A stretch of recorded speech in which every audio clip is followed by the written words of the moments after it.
Greetings, scholars. It's Brian. Let me start with a question today. Let's say you find yourself at a train station and a train is going out of control and it's hurtling down the tracks towards 4 people who are strangers you don't know. You're unable to call out to those people to get them off the tracks, and you don't know why they're on the tracks. They're just standing there. However, you're standing beside a button to divert the train. It'll divert it, but the problem is it'll divert it onto a track where there's a worker there. Again, somebody you don't know, but that one person, they're going to be killed if you push the button to divert the train. What do? Do you stand by and watch as the train runs into those 4 people? Or do you actively push that button, diverting the train, saving the 4 people, but definitely killing the one? What's your decision in that instance? Well, actually, that's the subject of what we call ethical reasoning. And that's a part of advocacy also. In fact, we'd be terribly remiss if we did an entire course on advocacy and we never talked about the importance of ethics. Now, we've talked about different parts of argument. 1, claims, data, warrants. We've talked about argument 2, the notion of controversy. Today I want to talk about ethics and reasoning and the idea of different ethical perspectives in the world. Now let's start off with what is ethics? Very general question. Ethics is not the same as laws, it's not social conventions, it's not religion. Ethical principles, they only mean something when they're applied in behaviors. And just so you know, it comes from the ancient term ethikos, the idea of custom, habit. Those are how we get the notion of ethics. Now, ethics can be a sticky subject, and this is not a course in ethics. I really want to talk about ethical reasoning because that's what advocates use. Ethical reasoning is the ability to reflect on moral issues in the abstract and in historical narratives and within particular traditions.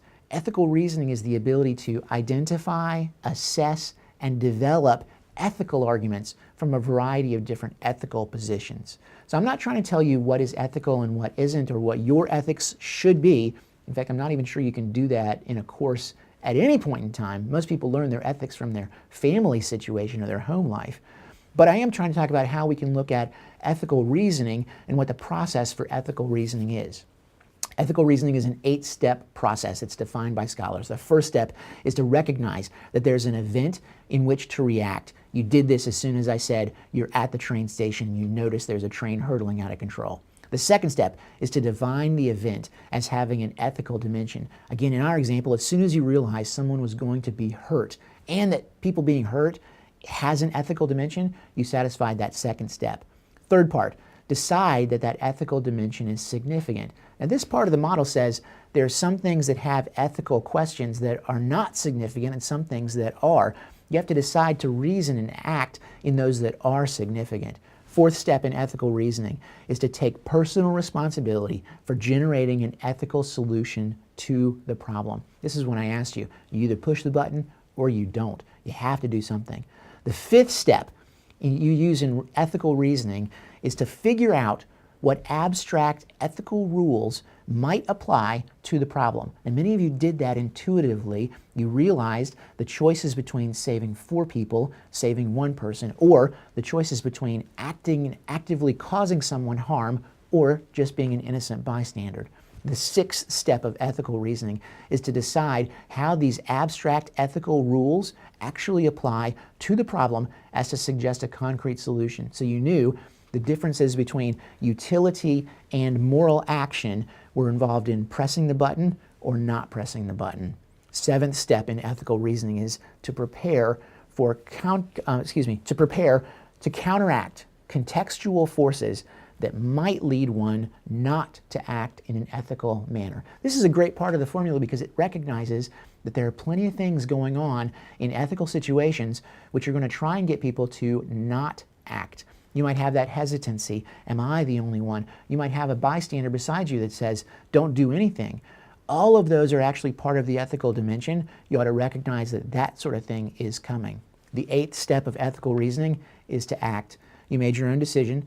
It wasn't right or wrong. Everybody made a different one.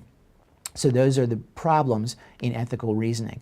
Now, ethical reasoning is a guideline, a set of reactions that we can do, and it relies on different ways of understanding ethics, or what we call ethical perspectives. There are many of these. I'm not going to do all of these. This is not a course in ethics, but I will talk about 3 big ones.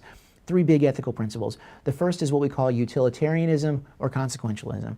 Utilitarianism or consequentialism argues that ethics is determined by the amount of good yielded by a behavior. So is an act good based on the proper course of action? Does it maximize utility or results?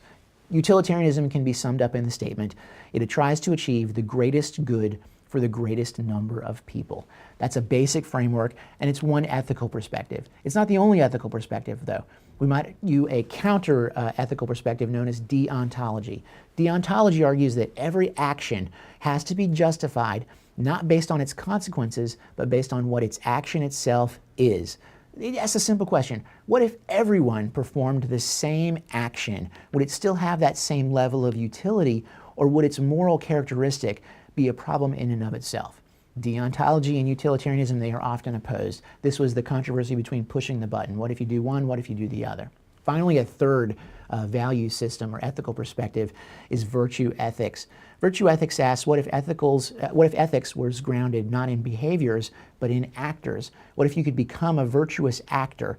We get this actually from Aristotle. This is his sense of how ethics goes, and he describes the process of trying to get a positive trait to ground moral action in. That positive trait is known as virtue. Importantly, virtue has to be balanced. If you don't have enough, that's a problem. If you have too much, that's bad also. If you're somebody that is trying to be courageous, you need just the right amounts. If you come off as being too aggressive, that's not courageous, that's aggressive. If you don't have enough, that's not courageous, that's cowardly. So the idea of virtue is to balance these different things and find just the right amount. That's the difficult part of virtue ethics, but it's a different ethical system.